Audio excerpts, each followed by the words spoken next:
எதற்காக இந்த மார்கழி மகா உற்சவம்? இது எதுக்காக?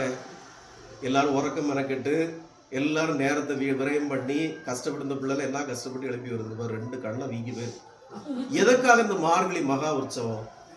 ரென்சி அதிசயமா வந்திருக்கா? எதற்காக இந்த மார்கழி மகா உற்சவம் சொல்லு? எதற்காக நம்முடைய சனாதன தர்மம் ஆதி காலம் தொட்டு நமக்கு இந்த மாதிரி வழக்கங்களை ஏன் வச்சிருக்காங்க? ஏன் கார்த்திகை மாசம் ஒரு விரதம், ஏன் மார்கழி மாசம் இந்த மாதிரி சிந்தனைகள் ஏன் நமக்கு? இது நமக்கு ஒரு படிப்பினை உணர்த்துகிறது. என்ன படிப்பினை?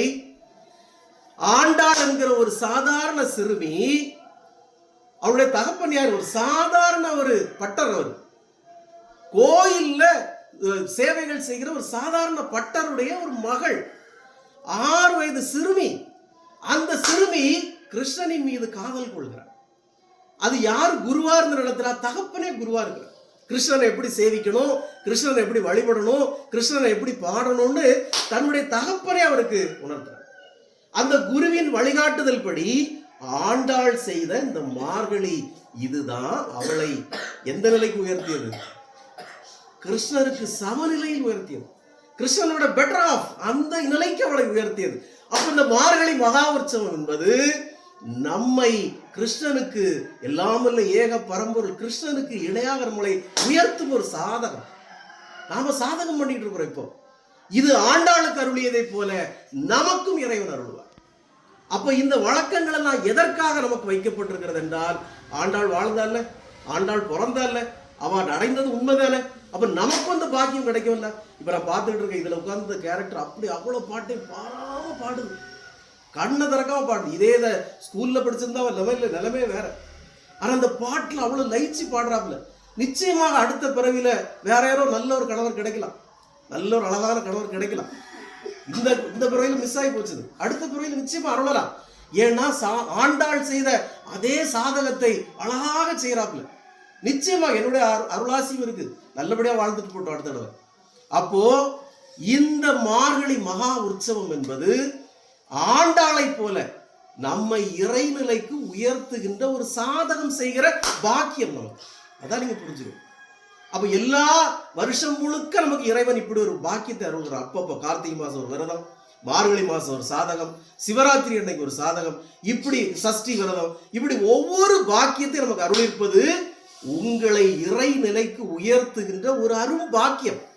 இந்த பாக்கியத்தை நீங்க உணராம ஏதோ ஒரு சரக்குலையில வச்சுட்டு கூப்பிட்டு நடக்காரு, என்ன தேர்த்து அரங்கிறாரு, சரி போய் தொலைவோம் அப்படிங்கிற எண்ணம் இல்லாமல் உங்களுடைய ஆன்மாவை தட்டி எழுப்பி, நான் இறைநிலைக்கு உயர நான் ஆசைப்படுகிறேன், இறைவனோடு இயம்பி இருக்கிறான் அருள்பொய்ய எனக்கு ஆசைப்படுகிறேன், நான் எல்லாமல்ல ஏக பரம்பொருள் கலியுகத்திலே கண்கண்ட தெய்வம் பகவான் யோகிராம் சுரத்குமார் முன்பாக நான் போய் இருந்து அடுத்த 2 மணி நேரங்கள் அவருடைய அருளாசியின் மூலமாக என்னை பீடித்திருக்கிற கர்மாக்களையும் கஷ்டங்களையும் நான் களைந்து கொள்ள ஆசைப்படுகிறேன் என்கிற எண்ணத்தோடு நீங்கள் வருவீர்களானால் நிச்சயமாக ஆண்டாள் உயர்ந்தது போல நீங்களும் உயர முடியும். அப்போ ஆண்டாள் ஒரு வருஷத்துல உயர்ந்துட்டாளா? இந்த 2025 மார்கழியில நான் சாதகம் பண்ணேன், ஆனால் எனக்கு ஒன்றும் கிடைக்கல சார். ஆண்டாள் தன்னுடைய பால பருவம் தொட்டு அவள் செய்தாள். கந்தன்கருடைய படத்துல சிவகுமார்ங்கிற ஒரு கேரக்டர் தான் முருகனா நடிக்க. அவர் சொல்லுவார், வள்ளி தேவான 2 பேரும் சக்களத்தி சண்டை போட்டுப்பாங்க. சொல்லுவார், இங்க பாரு, நீங்க 2 பேரும் சக்களத்தி சண்டை போடக்கூடாது, ஏன் நீங்க 2 பேரும் இந்த ஜென்மத்தில் என்கிட்ட வந்திருக்கீங்கன்னா, தெய்வான முழு நேரமும் என்னையே நினைத்து வழிபட்டா, எப்படியாவது என்ன அடையணும்னு வழிபட்டா, அதனால சீக்கிரமா வந்துட்டா. வள்ளி பூஜை வேளைகளில் மட்டும் வழிபட்டா, அதனால லேட்டா அடைஞ்சிட்டான்னு சொல்லுவார்ல.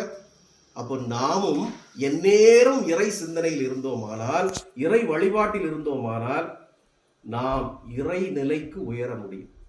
இதே போலதான் ஆண்டாள் முதற்கொண்டு அத்தனை ஆழ்வார்களும் நாயன்மார்களும் இந்த இறைநிலைக்கு உயர்ந்ததன் சாதக பூமி இந்த இடம். இதே போன்ற கால நிலைகள்ல தான், இதே போன்ற நிலைகள்ல தான் அவங்க உயர்ந்திருக்கிறாங்க. அப்ப இது அவ்வளவு நமக்கு ஒரு படிப்பினை, ஒரு பாடம். இந்த பாடத்தை நாம் மனதார ஏற்றுக்கொண்டு, தூக்கம் எப்போ தூங்கலாங்க, சாப்பிடுறது எப்போ சாப்பிடலாம், இந்த கர்மத்தை எப்போ வேணாலும் செய்யலாம். இந்த கர்மத்தை தானே இவ்வளவு வருஷமா செய்துட்டு இருக்கிறோம். ஆனால் இந்த பாக்கியம் நமக்கு எப்போதும் கிடைக்குமா என்றால் கிடைக்காது. இதை ஒரு குருவின் மூலமாக அறிந்து கொண்டதன் மூலம் நான் இது சாதகமாக செய்ய வேண்டும், இது ஒரு தவமாக செய்ய வேண்டும்.